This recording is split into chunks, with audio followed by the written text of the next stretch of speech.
बिस्मिल्लाहिर्रहमानिर्रहीम। अस्सलाम वालेकुम। आज मैं आप लोगों के लिए लाई हूँ बहुत ही मज़ेदार और स्पंजी किस्म का केक, बग़ैर ऑयल के और बग़ैर ओवन के।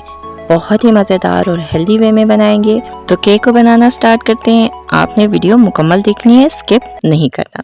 सबसे पहले देखिए मैंने क्या किया है, एक बड़ा सा बाउल लिया जिसके अंदर मैं 3 अदद अंडे डाल रही हूँ। अंडे हमें 3 अदद चाहिए। अंडे डालने के बाद हम इसे थोड़ा सा फेंटेंगे। तो अगर आपके पास मशीन है तो ठीक है, अगर नहीं है तो आप हाथ से भी फेंट सकते हैं, लेकिन थोड़ा आपको टाइम लगेगा और मेहनत करनी पड़ेगी। ये देखें अंडे को मैंने अच्छे से फेंट लिया है, मिक्स हो गया है। तो अब इसके अंदर मैं चीनी डाल रही हूँ। मैंने नॉर्मल चीनी लेके उसको मिक्सी के जार में पीस लिया था। 90 ग्राम है, 1/3 कप। उसके बाद इसमें लेमन जूस डाल रही हूँ। लेमन का रस मैंने निकाल के 1 टीस्पून डाल दिया है। तो इसको डालने के बाद हम इसे मशीन चलाए बगैर थोड़ा सा मिक्स करेंगे, क्योंकि हमने चीनी पाउडर फॉर्म में डाला है। अगर ऐसे मिक्स करेंगे तो वो चीनी जो है वो उड़ेगा।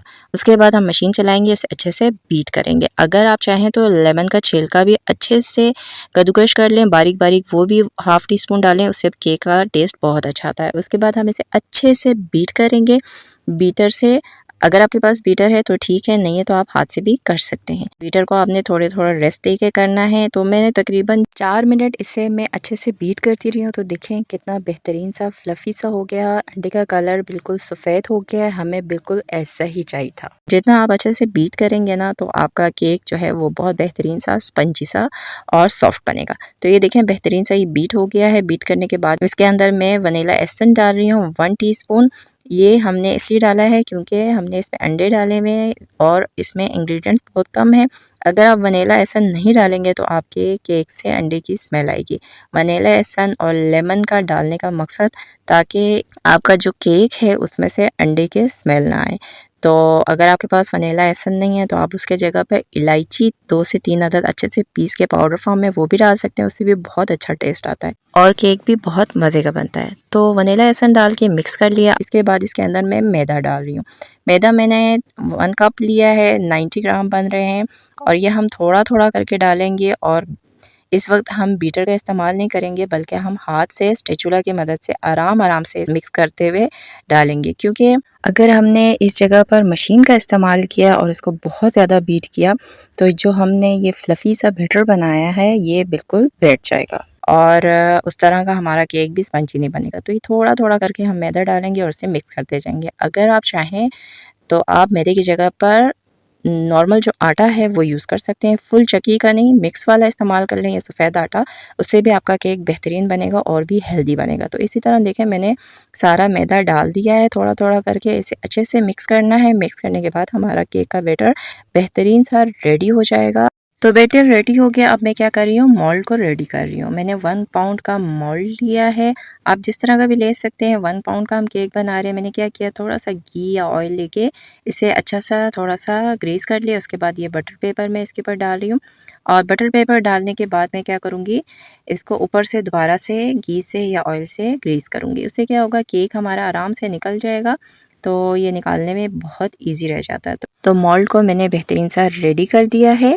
इसमें हम डाल देते हैं जो हमने केक का बैटर रेडी किया था। देखें कितना बेहतरीन लग रहा है और देखें बैटर कितना बेहतरीन सा रेडी हुआ हुआ है। आपका केक का बैटर बेहतरीन होने का यही निशानी है कि आप जब केक डालें, केक का बैटर डालें तो वो बिल्कुल रिबन की तरह आए और बिल्कुल स्मूथ सा हो। तो ये हमने डाल दिया मोल्ड के अंदर। इसके बाद ये देखें थोड़ी सी अशरफियाँ मैंने ली हैं 1 टेबल स्पून के करीब, छोटे छोटे बारीक बारीक इसको मैंने काट दिया। इसके अंदर मैंने आइसिंग शुगर डाल दिया, वही पिसी हुई चीनी जो मैंने डाला था केक के अंदर, वो मैंने 1 टीस्पून डाल के इसे अच्छे से मिक्स करने के बाद ये मैं केक के ऊपर डाल देती हूँ। ऑप्शनल है, अगर आप डालना चाहें तो डाल दें, नहीं डालना चाहें तो नो प्रॉब्लम, स्किप कर सकते हैं। ये डालने के बाद देखिए मैं इसको टैप कर दूँगी 3 से 4 दफ़ा और उसके बाद हमारा केक रेडी है कुक होने के लिए। तो देखिए चूल्हे के ऊपर मैंने देसी ओवन रेडी करके रखा था। 15 मिनट पहले ही मैंने तेज़ आंच पर इसको प्री हीट होने के लिए रख दिया था, जैसे हम ओवन को प्री हीट करते हैं। तो ये देखें पैन के अंदर मैंने क्या किया, नमक डाला हुआ है, ½ kg नमक है जिसको मैंने बहुत दफ़ा यूज़ किया हुआ है। ये नमक डालने से क्या होता है कि आप जो भी चीज़ बेक कर रहे होते हैं ना, उसकी उसको हीट जो है ना वो बैलेंस होकर मिलती है। आपके पास अगर इस तरह नमक नहीं है तो आप रेत का भी इस्तेमाल कर सकते हैं।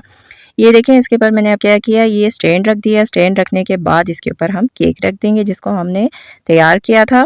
स्टैंड रखने का मकसद ये है ताकि आपके जो देगची है और केक के बीच में गैप आ जाए और डायरेक्ट हीट जो है वो आपके केक पे ना लगे। उसके बाद मैंने ढकना ढक दिया है। 5 मिनट तेज़ आंच पे रखेंगे, उसके बाद मीडियम आंच कर देंगे और 45 से 50 मिनट इसी तरह हम इसको कुक करेंगे। और जिन लोगों ने ओवन में बेक करना है वो 170 डिग्री पर 40 मिनट बेक करेंगे।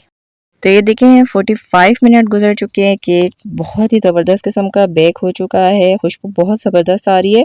और हम इसको चेक करते हैं कि केक हमारा रेडी है कि नहीं। ये टूथपिक लिया है, मैंने अंदर डाला है, देखें टूथपिक बिल्कुल क्लियर है, साफ़ है, तो इसका मतलब है आपका केक रेडी है। अगर थोड़ा सा भी केक का बैटर लगा हुआ है तो आप समझे केक अभी सही कुक नहीं हुआ, तो आप उसको 10 से 15 मिनट मज़ीद बेक कर लें। तो ये देखें हमने निकाल दिया है। इसको मैं 15 से 20 मिनट ऐसे ही रखूँगी ताकि ये थोड़ा सा ठंडा हो जाए। तो ये देखें 20 मिनट गुजरने के बाद अब हम इस केक को मोल्ड से निकाल देते हैं और जो हमने बटर पेपर डाला था वो भी हम इसको बटर पेपर को भी रिमूव कर देते हैं और इसको हम अच्छा सा क्या करते हैं, सर्व कर लेते हैं। तो ये देखें ज़बरदस्त किस्म का ऑयल फ्री केक रेडी है। 3 मेन इंग्रेडिएंट्स और ये ज़बरदस्त किस्म का केक। आप चाहें तो इसे मज़ीद हेल्दी बना सकते हैं। मैदे की जगह पे आप आटे का इस्तेमाल करें, चीनी की जगह पर पिसा हुआ गुड़ का इस्तेमाल करें। बहुत ही ज़बरदस्त केक बनेगा, बहुत ही हेल्दी और बेहतरीन किस्म का। 3 मेन इंग्रेडिएंट्स और ये ज़बरदस्त किस्म का स्पंची केक। ये देखें कितना स्पंची और बेहतरीन है। ना इसमें हमने मिल्क का इस्तेमाल किया, ना हमने इसमें ऑयल का इस्तेमाल किया और ना ही बेकिंग पाउडर और सोडे का इस्तेमाल किया। बहुत ही बेहतरीन बना है, बहुत ही ज़बरदस्त बना है। आप ज़रूर ट्राई करें, आपको भी बहुत पसंद आएगा। बच्चों का लंच बॉक्स हो, मेहमानों के लिए हो या किसी मौके के लिए भी बनाएं, बहुत ही ज़बरदस्त है। बहुत क्विकली और बहुत ही कम बजट में आप इसको बना सकते हैं। टेस्ट वाइज बहुत ही ज़बरदस्त था, हर चीज़ बैलेंस था। अगर आप इसका मिकदार बढ़ाना चाहें तो इस क्वांटिटी के हिसाब से आप इसके मिकदार को बढ़ा भी सकते हैं। तो इसे ज़रूर ट्राई करें, अपना फीडबैक मुझे दें कि आपको कैसा लगा। तो उम्मीद करती हूँ कि आपको मेरी आज की ज़बरदस्त किस्म की रेसिपी पसंद आई होगी। अगर आपको मेरी रेसिपी पसंद आई है तो इसे ज़्यादा से ज़्यादा लाइक करें, शेयर करें और अगर अभी तक आपने मेरे चैनल को सब्सक्राइब नहीं किया तो सब्सक्राइब करें, बेल आइकन के बटन को दबाएं ताकि मेरे आने वाली तमाम वीडियोस आपको सबसे पहले मिले और मिस ना हो। तो मिलते हैं नेक्स्ट किसी और वीडियो के साथ। अल्लाह हाफिज़।